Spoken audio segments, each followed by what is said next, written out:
I appreciate it. So good morning. Hello, everyone. Welcome to our December I Am Tech Oregon interview sponsored by First Tech Federal Credit Union. I'm Kara Toronto, TAO's COO. I use she, her pronouns, and I'm excited to talk to today's guest about her work in STEM education.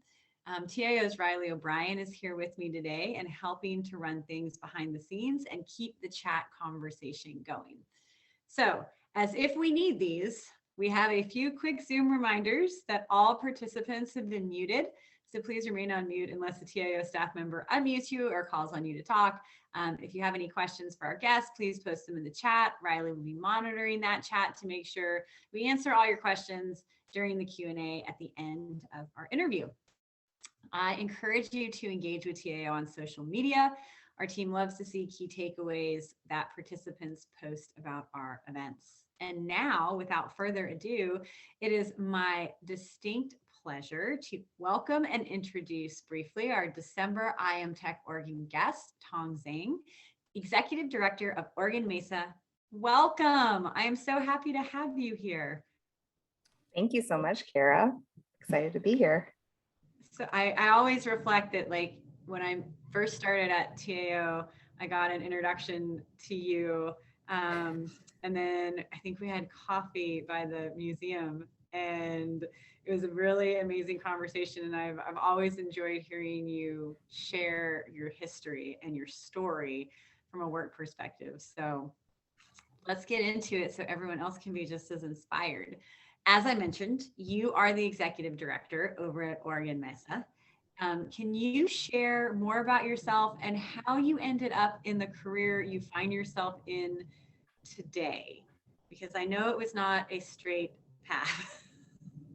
Yeah, no, it was not. And thanks for inviting me to do this. I have a background in cancer vaccine research. So I actually went to undergrad and graduate school in biomedical sciences, finished my PhD in immunology.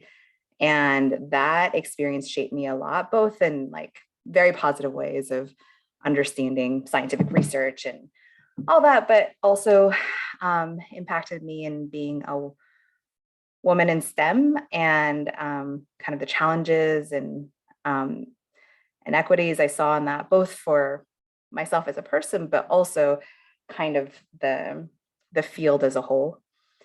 And yeah, I realized I really wanted to have a different kind of impact. And so that impact led me to volunteering at an organization that was a nonprofit that focused on mentoring students. And then I turned that volunteering gig into actually a full-time job. And then I went from that, was fully engrossed in the nonprofit world. And then I, to be honest, is a little bit burnt out after that experience. That was in Baltimore, and moved back home. And I found MESA being the perfect marrying of like my interest in STEM as well as my experience in nonprofit education. So I think that what I'm really excited about with MESA is that our goal is advancing equity in STEM fields. We do that through invention education with middle and high school students, but even being in MESA has made me feel more comfortable in STEM. And it's something that was really hard for me to feel comfortable in when I was a STEM practitioner in the field. It's kind of a general overview. Well, so we're going to touch on that a little bit, the seeing yourself in your field, but can you just elaborate a little bit more on what Oregon MESA does so that our listeners know, like, either how they can engage or the great work that you're doing for STEM education and inclusion?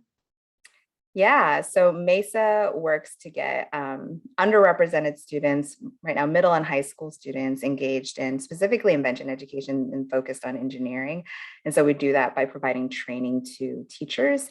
And then they are running programs after school, and then actually in some cases now during the school day, where students are actually taking the invention process all the way from interviewing clients. So it's very based in human-centered design, interviewing clients and taking that all the way into creating a working prototype. And the prototype involves engaging also microcontrollers, so making it into a physical prototype that solves a client's problem. So like this year, our challenge is from harvest to table. So students are actually interviewing people throughout the food industry, all the way from growers to restaurant workers to distributors. And then they're creating products for those people working in those fields. And then the other parts of the program involve college and career engagements. We have competitions, we have family engagement. It's really immersive. So folks want to get involved. There's lots of opportunities to get involved in both volunteering, starting programs in schools. And I think the most important thing is that we are equity focused. So we work to try to reach students that don't normally have these opportunities to participate in programs like ours. I love that. Thank you so much. I have a lot of questions around that, but I'll wait. So I'll go through the predetermined ones that we sent you and you got to prep for. So you've talked about it. You and I have talked about it one-on-one. You've already alluded to it. So throughout your career, have you seen yourself represented among your peers or leadership? And then from your own personal career journey, both as a PhD in a very heavy science field, and now even in your nonprofit career, why do you think that may be, that if you don't see yourself represented there? Yeah, I don't see myself represented in a lot of spaces. I think specifically, it's really important to recognize like the intersectional identities that we all have. But I think with mine being an Asian woman who most people think, at least when you meet me, maybe people haven't seen me in a couple of years, so they think I'm young. So a young Asian woman in a leadership role in a tech adjacent field and in STEM is not super common. And I think, or people have very different like opinions about what they think I might be like when they meet me. And so oftentimes I'm the only woman in the room. Oftentimes I'm the only person of color in the room. I am very rarely, there are very few times where there are other Asian women in the rooms that I'm in. And I think that that has to do with a lot of times, Asian women sometimes are seen as either mild and quiet, or they're kind of in this like dragon lady stereotype. All of them really kind of toxic stereotypes. And I don't think I quite fit either of them. And so people don't quite know what to do with me. And that has affected both kind of how I feel about where I fit in things. But I think it also is because of the fact that we're such a champion, and especially in my own organization, for students of color and underrepresented folks. But I think that Asian men tend to be, East Asian men specifically, tend to have more representation in the tech fields. But you still see with Asian women of all kinds in leadership roles and so forth, an underrepresentation. And so I don't have a lot of models, I think, to be able to draw from in that area. But I think that's why it's really important to build bridges with other women, other folks of color, so I can actually, be able to work in coalition with them.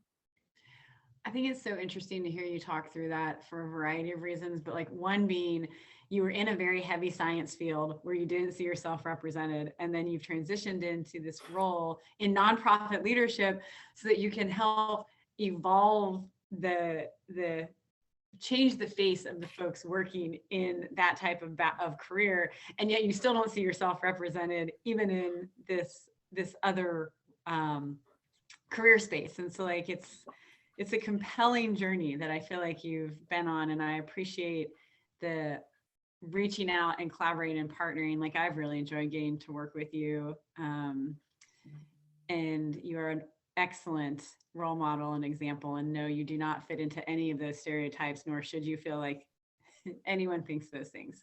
Have you ever, in any of these positions, and I feel like your answer is going to be yes, had imposter syndrome? Yeah, I, in so many different ways, obviously, because of the things that I mentioned, but I think I will mention that,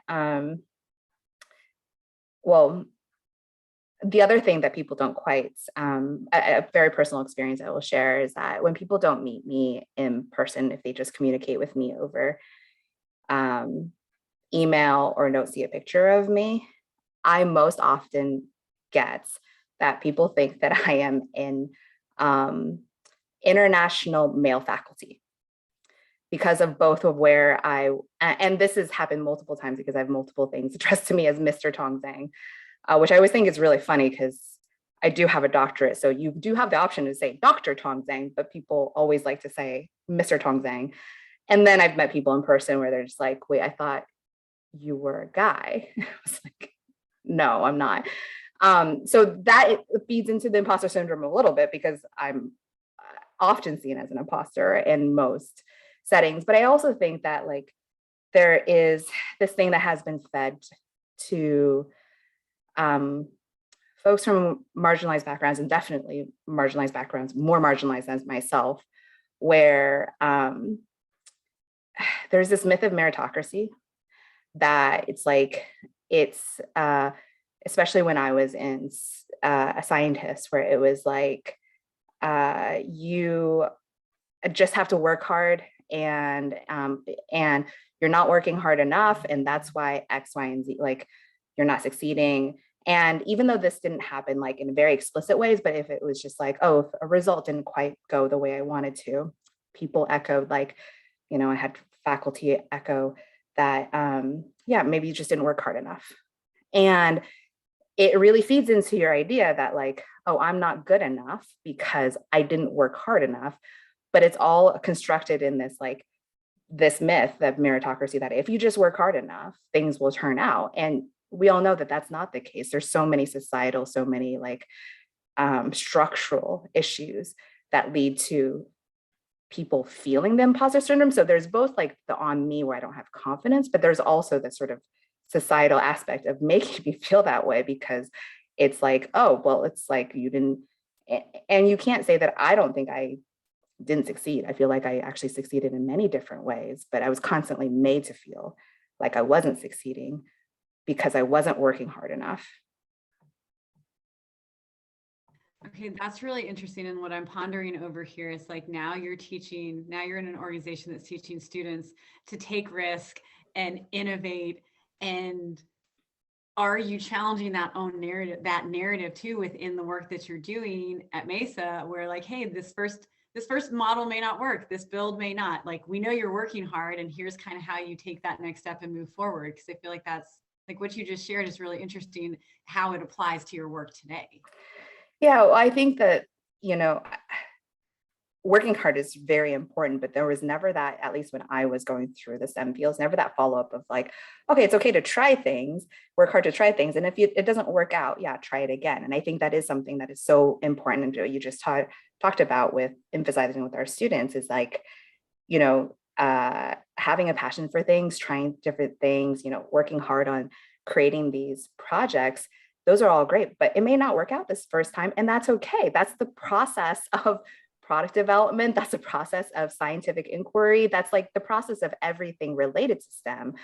But it's not also like I also want students to understand is like, just because something didn't work out, it's not like it was your fault. You know, it's just like sometimes things don't, you know, work out because, you know, that certain thing didn't make sense. But there's not a shame. And we really want to kind of demystify that there's no shame with failing at you know, a specific project. That's the way that they characterize it, is it's failing at a specific project. We don't think it's failing, but, you know, or something doesn't work. And that's really important to build up someone's confidence so that they don't have to feel like when something doesn't go well, that it is something wrong with them. I just love that because we've done this question obviously 12 times over the course of the year, and like no one has ever tied in that meritocracy and maybe not succeeding in a certain project or task or role in the same way. And I think that you did a really beautiful job of that. Like that definitely contributes, and I've just not heard it phrased that way. So thank you so much. Okay, now we'll get you the opportunity to talk about what your favorite thing is in your career. What do you love the most about what you've done and what you're doing? My favorite thing by far is that in MESA specifically, we get to work with so many different kinds of people. So we work with students, we work with teachers, we work with industry leaders, community members. I get to talk to parents who are really, care a lot about their kids. And I get to talk with legislators. I think all of it is really special because and that's not just me. Many people in my organization get to talk to different kinds of people in the STEM fields. And then it really helps us to realize the commonalities, but also potentially some of the structural inequities that exist within the overall system, because we're not so focused on a specific sector. It's because all of these people are kind of working together in an ecosystem to, move forward progress with our students. But I just love meeting and listening to people's stories. And you do hear so many commonalities, especially for folks who are come from backgrounds that are underrepresented in STEM. It's just like same, unfortunately, a lot of the same challenges that everybody has experienced, kind of regardless of age. And that has really been really rich, at least for me, to get to hear personal stories, but then to also for myself think about like, okay, taking these very anecdotal stories, what are some of the structural things that we could potentially try to tackle? I think that's awesome. And you're great at that job and connecting those dots of what can be tackled and how we can tackle it, and particularly how we can do it in a collaborative way. Okay, so I love this question too, because we've all had it. What's the worst career decision that you've ever made in terms of how it sat with you, in the way that you either regretted it or think I would have done that differently? I really struggled with this question because the first way I took this question, I was just like, I think I make bad career decisions all the time. So it's like, because I think I do something poorly and then I question myself, and that I don't think is entirely about like the imposter syndrome and all that kind of stuff. I think that's just a me thing. So, but so I think there's a lots that I would do differently, but I would say that like overall, I have made good decisions that put me on the path to where I am now, and I'm really satisfied with where I am now. But if I were to go back in the beginning, I think I was just really afraid of rocking the boat because of the fact that part of it had to do with the imposter syndrome, never feeling like I belonged in any space that I was at. I didn't grow up in the US. Wasn't born in the US. I came here when I was 5. I was an immigrant. I was a non-native English speaker. And so then a lot of the way my normal mode is like listening and trying to understand what's going on in the room. Because honestly, most of the time when I was growing up, I did not understand anything that was happening. Even once I understood English, I still didn't understand the cultural context of what was happening in a room. And so it took me a really long time to like feel comfortable to speak up. And I think even in my early career, I didn't feel very comfortable. So I think I would, because I didn't want to be seen actually very much. And I also didn't want to like say something completely off the wall. But now I feel really comfortable doing that. I actually feel like a lot of people appreciate when I say things that are off the wall because it's a little bit different and I have more confidence now. So I think I would just go back and I wish I would have started doing that earlier and just shared my thoughts and been more comfortable with the fact that, I had my point of view, and just because my point of view might have been different than what I was seeing in a room, that's actually a good thing. Absolutely. Oh, I like that. And I agree. Like, I think it's such a funny question to ask somebody, like, what's the worst career decision? But it is always provoked an answer that is like very thoughtful. It's not like, oh, I took the wrong job. It was like, well, you're like what you said, like I could have spoken up more throughout my career. Okay, so speaking of careers, if someone aspires to be in a similar role, what should they do to get there? Yeah, I am a huge supporter of career changers if the career changing makes you happy, like you should never be in a situation where you're miserable in your career, especially if you have the if you have the opportunity to change. So I think that, if you're interested in getting involved in nonprofit work, volunteering and getting involved in what I would say like the back office aspects, those are really insightful to seeing how a nonprofit runs. And yeah, that's how I got my first job was I was a volunteer. Not my first job in nonprofits was I was a volunteer, and that turned into being a staff member and leading the organization. So kind of have a track record of doing that. It seems like it's working. So I would suggest if that's something that you're interested in, that you should volunteer and see what what is the expression, like how the sausage is made? Yeah.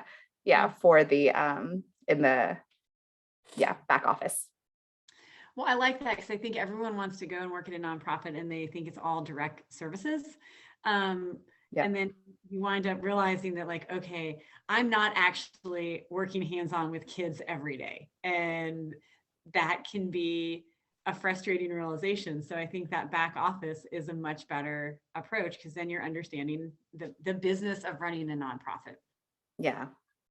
All right, our last question you just sort of alluded to in that answer, but I knew you were like holding back. And this was the one that really struck me because I think that your answer is going to resonate with what's going on today in the world. But if you could share one piece of wisdom that has been beneficial to you in your life and career, what would it be? Yeah, it would be. So I think that being miserable in your job is often a choice.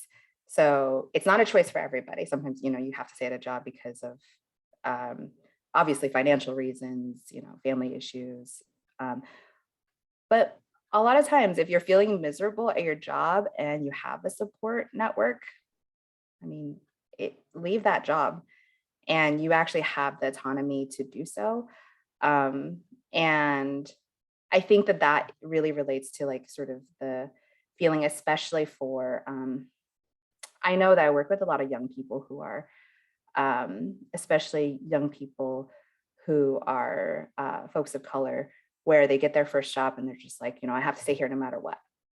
And I can't, like even if I'm treated not well, like I need this job. And I think that, again, it's something where it's like, not every single person can leave it, but understanding, you're looking at your background, like, do you actually have other choices? You're a software engineer, you probably get employed at a lot of different places. If you're miserable, you should not feel stuck. And you should feel like you actually have it, and you deserve to be able to be treated well, and you deserve to actually not be miserable in what you're doing. Is this the piece of wisdom that resonates with you because you did it or you didn't Yes. do it?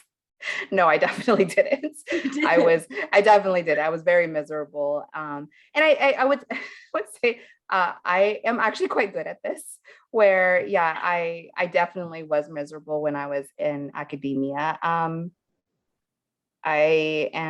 was like, this is not the right thing for me. And I was also miserable when I was working in my last nonprofit, not because the work I was doing wasn't important and I didn't like my colleagues and that kind of stuff. It's just like that specific pace at that specific job was, it was not what I needed in my life. And I realized I had the choice, no matter how much I love the organization, no matter how much I love the people there, I realized I actually had the choice to leave. Okay, thank you for sharing all of that. So now we have about 5 minutes where we can have folks ask questions. And I actually have one that was sent to me privately in the chat. So we want to delve more into imposter syndrome. I'm telling you, you did a really beautiful job with that answer. So did you ever feel like you had to be more credentialed or to have more letters after or before your name to equal consideration in your field with your male or white peers? Yeah, yes, absolutely. Yeah, no, absolutely. I think that is, it's something I struggle also with because part of it is also feeding into like this elitism that it's like, oh, you need to have a PhD to do certain things. But at the same time, I know that it's important for both myself as well as those, if there are people who look up to me, to actually say, you know what, I did actually put in the work in getting my doctorate. And that does mean a lot. And even though I sometimes feel awkward about it, I do try to make sure that I do have those credentials up and ready for people, because I hope that I can actually showcase that, like, being a woman in a leadership role and, who's accomplished, is like this. I might not be the model for everybody, but maybe I'll be a model for somebody. I like that you're embracing your credentials instead of using them as a way to stave off imposter syndrome. Okay, so we have our friend Marty Gator, who got to say hi at the beginning. So glad to have you here today. He's also so very glad to be a first-time mentor this year in Eugene. So what nuggets of wisdom or advice could you give to help him lose his weekly deer in the headlights look and feel? Yeah, I think that might be specifically being a mentor for MESA. And I think for that one, I think just be yourself. I have had a chance to chat briefly with Marty before, and seems like a really approachable person. And I think the authenticity, like, it's such a trite thing to say, but just being authentic with yourself when you're working with students is something you should do in your workplace too. I think he's talking about students right here. And I worked with teenagers for a lot of my life, and they smell inauthenticity from a mile away. Just like bees smell fear. Yeah, absolutely. And they'll like get into it, and they'll sink their teeth into that. Thank you. I appreciate you saying that, because I have the privilege of interacting with some teenagers, and at one point I overheard them saying, "Oh, Kara's really cool. Like, you know so many cool things." And I'm like, what are they talking about? I have no idea anything that they're like looking at or doing, but hey, that's a vote of confidence. We have time for one more question, or if anybody wants to pop on camera and thank Tong themselves, we've got a minute for that before we shut it down.